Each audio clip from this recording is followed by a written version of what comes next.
Lukas 1 ayat 34-37, kata Maria kepada malaikat itu, "Bagaimana hal itu mungkin terjadi karena aku belum bersuami?" Jawab malaikat itu kepadanya, "Roh Kudus akan turun atasmu dan kuasa Allah yang Maha Tinggi akan menaungi engkau. Sebab itu anak yang akan kau lahirkan itu akan disebut kudus, anak Allah. Dan sesungguhnya Elisabet, sanakmu itu, ia pun sedang mengandung seorang anak laki-laki pada hari tuanya. Dan inilah bulan yang ke-6 bagi dia yang disebut mandul itu. Sebab bagi Allah tidak ada yang mustahil."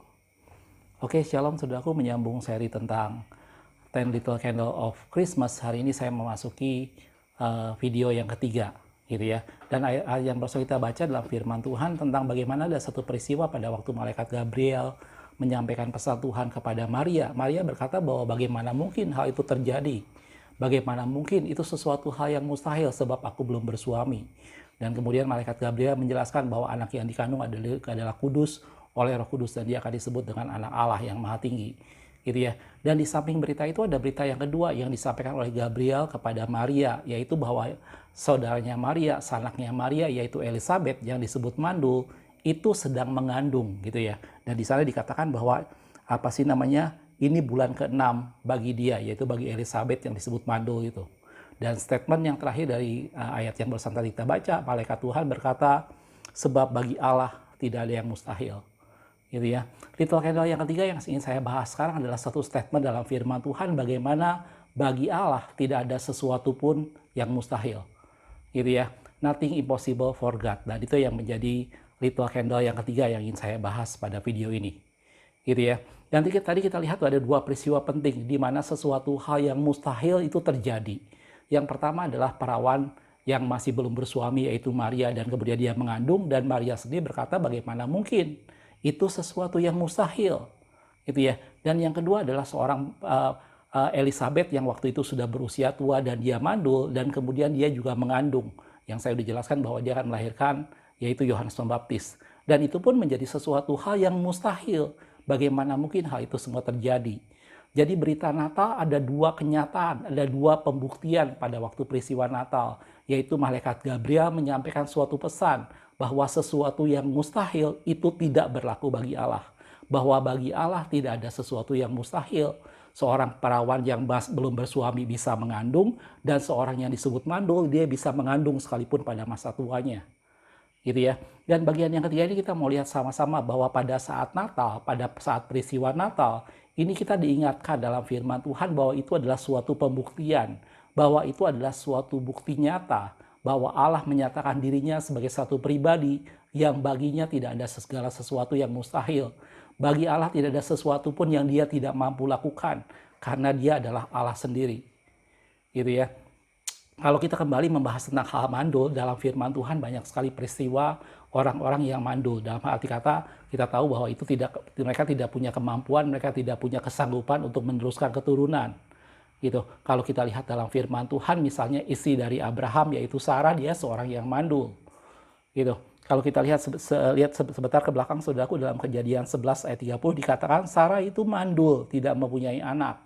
Bukan cuma sampai sana, saudaraku, setelah kemudian akhirnya karena kuasa Tuhan dan kemudian Sarah melahirkan Ishak, gitu ya. Dan kemudian Ishak mengambil Ribka sebagai istrinya. Ribka juga satu pribadi yang mandul, gitu ya. Itu ada di dalam Kejadian 25 ayat 21. Berdoalah Ishak kepada Tuhan untuk istrinya yaitu Ribka, gitu ya. Sebab istrinya itu mandul. Jadi Anda bisa bayangkan Sarah mandul, kemudian menantunya yaitu Ribka mandul juga, gitu ya.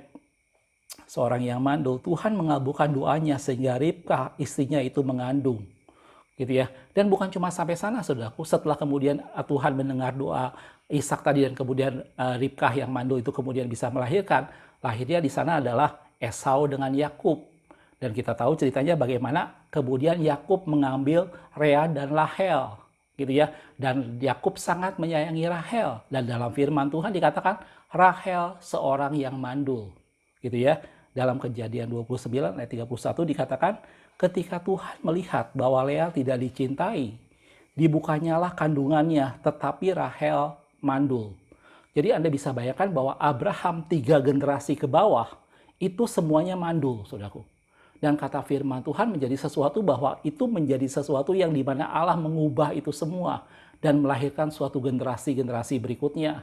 Dari Sarah kemudian lahir Ishak, dari Ishak kemudian lahir Yakub, dan seterusnya. Kita tahu ada 12 suku Israel. Gitu ya. Dan itu semua gambaran bahwa dalam waktu peristiwa Natal kita diingatkan Tuhan, kita kembali melihat suatu kenyataan, suatu bukti, satu pribadi Allah yang baginya tidak ada yang mustahil. Kemandulan menjadi sesuatu pada zaman itu yang merupakan aib besar. Gitu ya, itu menjadi sesuatu hal yang memalukan, menjadi satu aib dalam sebuah keluarga. Gitu. Selain contoh tadi yang saya ambil Sarah, Ribka dan Rahel, ada banyak cerita lain dalam firman Tuhan tentang satu pribadi yang mandul. Misalnya Hana, itu orang tua dari Samuel. Hana berkeluh kesah bagaimana dia tidak punya keturunan. Gitu ya, dan akhirnya Tuhan menjawab doanya dan lahirlah Samuel, dan Hana berjanji akan menyerahkan Samuel ke bait Allah, gitu ya. Tokoh yang lain misalnya dalam firman Tuhan adalah orang tua dari dari Simpson, seorang dari suku Dan, gitu ya. Dan dia dikatakan bahwa dia istrinya mandul dan kemudian dia bernasar, dia akan menyerahkan anaknya, dan kemudian lahirlah Simpson. Dan banyak sekali contoh dalam firman Tuhan tentang satu pribadi Allah yang mengatasi segala bentuk ketidakmampuan manusia, yang baginya tidak ada sesuatu hal yang tidak mampu dia lakukan karena dia pribadi Allah sendiri. Dan peristiwa-peristiwa itu diteguhkan kembali pada peristiwa Natal. Pada peristiwa Natal kita tidak hanya sekedar melihat satu bayi yang kecil di mana Allah datang menjadi manusia, tetapi pada peristiwa Natal kita melihat juga suatu kenyataan bahwa Allah adalah satu pribadi yang baginya tidak ada yang mustahil. Gitu ya. Mungkin Anda juga pernah mendengar ada orang-orang yang bertanya, bagaimana mungkin Allah menjadi manusia? Oh, tentu saja mungkin, saudaraku. Gitu ya. Apapun yang terjadi, apapun yang dipertanyakan orang tentang peristiwa Natal, satu hal yang pasti bahwa Natal adalah bukti bahwa Allah satu pribadi yang baginya tidak ada yang mustahil. Tidak ada yang mustahil dan tidak ada yang tidak mampu Tuhan lakukan. Karena dia adalah Allah pencipta langit dan bumi. Dan dalam Natal digambarkan dengan satu berita kehamilan, peristiwa di mana seorang perawan mengandung dan di mana seorang yang mandul akhirnya mengandung. Dan itu adalah bukti bahwa Allah satu pribadi yang baginya tidak ada yang mustahil. Gitu ya. Dan tadi saya udah bilang bahwa pada masa perjanjian lama, keadaan seseorang yang mandul itu menjadi satu gambaran, menjadi sesuatu yang menjadi satu aib dan memalukan, gitu ya. Kalau kita lihat dalam Kejadian 30 ayat 23, gitu ya, pada waktu ini cerita tentang Rahel, dikatakan, maka mengandunglah Rahel dan dia melahirkan seorang anak laki-laki. Berkatalah ia, Allah telah menghapus aibku. Gitu ya. Jadi waktu Rahel tidak mampu melahirkan, waktu Rahel itu mandul, itu menjadi sesuatu hal yang aib. Dan pada saat Rahel melahirkan anak laki-laki, maka Rahel berkata bahwa Allah telah menghapus aibku. Gitu ya. Bagi Allah tidak ada sesuatu pun yang mustahil. Bagi Allah tidak ada sesuatu pun yang tidak mampu dia lakukan untuk mengubah segala sesuatu. Karena dia adalah satu pribadi Allah yang berkuasa atas segala sesuatu. Allah menjadi manusia, itu menjadi sesuatu gambaran bahwa orang berpikir bagaimana mungkin. Tetapi justru pada waktu Natal itulah Allah menunjukkan kuasanya. Pada waktu Natal itu adalah suatu bukti bahwa Allah yang maha tinggi, Allah yang maha kuasa, itu mampu melakukan segala sesuatu. Apa yang manusia pikirkan tidak mungkin, apa yang manusia pikirkan itu mustahil. Bagi Allah itu sesuatu hal yang mudah, karena dia adalah Allah sendiri. Dan ini yang kita sama-sama ingat pada waktu Natal ini, saudaraku. Jadi pada Little Candle yang ketiga, saya ingin sama-sama kita melihat, saya ingin sama-sama kita mengingat. Pada saat kita datang, pada saat kita ada dan merayakan Natal, ingat satu pribadi Allah yang berkuasa atas segala sesuatu, yang baginya tidak ada yang sukar, yang baginya tidak ada yang mustahil, bahkan segala sesuatu yang sangat memalukan, segala sesuatu yang menjadi aib, itu Tuhan bisa ubahkan menjadi sesuatu yang mendatangkan sukacita besar. Gitu ya. Kalau kita perhatikan di dalam Yesaya 54 ayat yang pertama dikatakan, bersorak-sorailah hai si mandul yang tidak pernah melahirkan. Bergembiralah dengan sorak-sorai dan memekiklah hai engkau yang tidak pernah menderita sakit bersalin.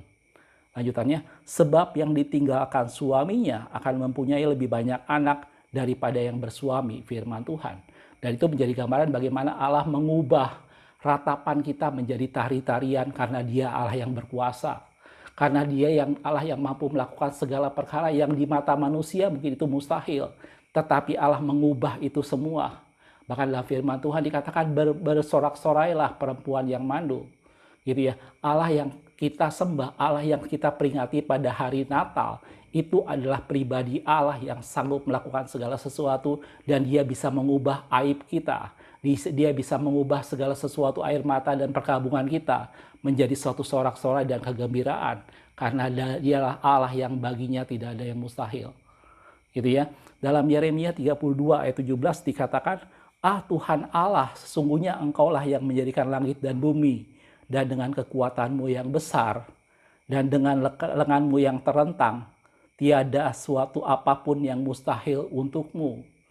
Gitu ya. Di sana Yeremia meneguhkan bahwa Allah yang maha besar yang menciptakan langit dan bumi, tanganmu yang kuat dan terentang, maka dikatakan tidak ada sesuatu pun yang mustahil untukmu. Dalam Yeremia 32 ayat yang 27, 10 ayat di bawahnya yang tadi. "Sesungguhnya akulah Tuhan," kata firman Tuhan, "Allah segala makhluk. Adakah sesuatu apapun yang mustahil untukku?" Gitu ya. Dan jelas kata firman Tuhan, itu semua dinyatakan, itu semua dibuktikan pada saat peristiwa Natal. Jadi candlelight yang ketiga ini kita bicara bahwa kalau kita bicara Natal, kita bicara bukan sekedar satu bayi kecil yang lahir, tapi kita bicara soal satu pribadi Allah yang baginya tidak ada yang mustahil. Tidak usah dipermasalahkan bagaimana Allah menjadi manusia. Tentu saja dia mampu. Dia Allah yang menciptakan langit dan bumi dan kekuasaannya jauh melebihi apapun juga. Dan Allah yang baginya tidak ada yang mustahil, itulah yang datang menjadi manusia pada hari Natal.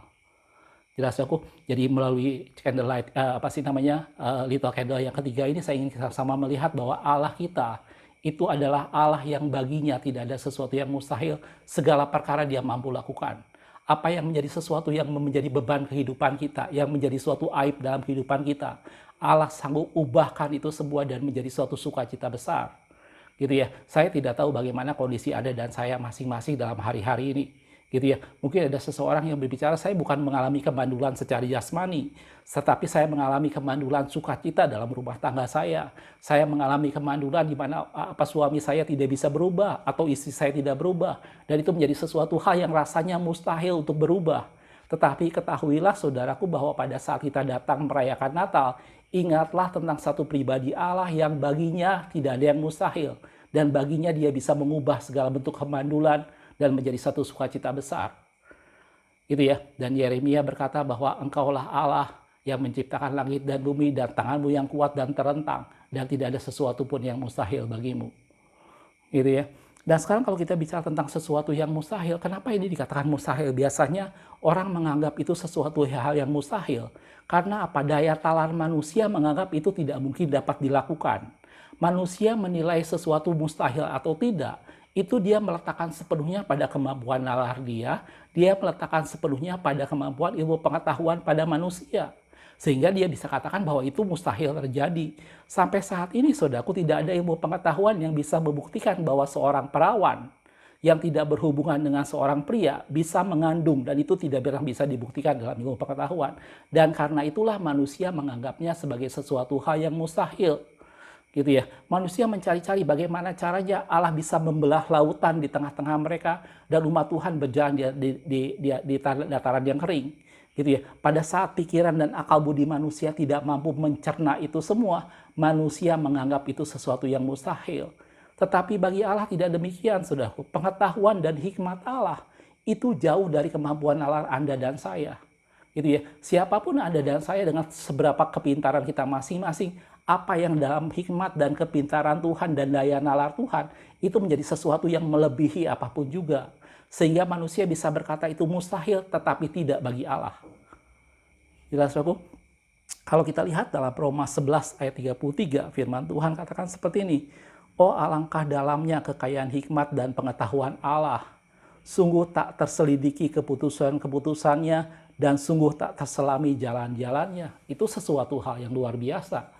Siapapun Anda dan saya, dengan apapun kepandaian dan ilmu pengetahuan yang kita punya, kita tidak bisa menyaingi Allah, kita tidak bisa mendeskripsikan tentang siapa pribadi Allah, karena dia jauh melebihi itu semua. Dan kalau kita merasa bahwa itu sesuatu hal yang tidak mungkin terjadi, itu sesuatu hal yang mustahil, karena logika kita tidak nyampe ke sana, maka saya mau beritahu saudaraku bahwa bagi Allah itu sesuatu yang mudah. Bahwa Allah dengan segala hikmatnya jauh melebihi segala sesuatu. Akibatnya bagi dia tidak ada sesuatu hal yang mustahil.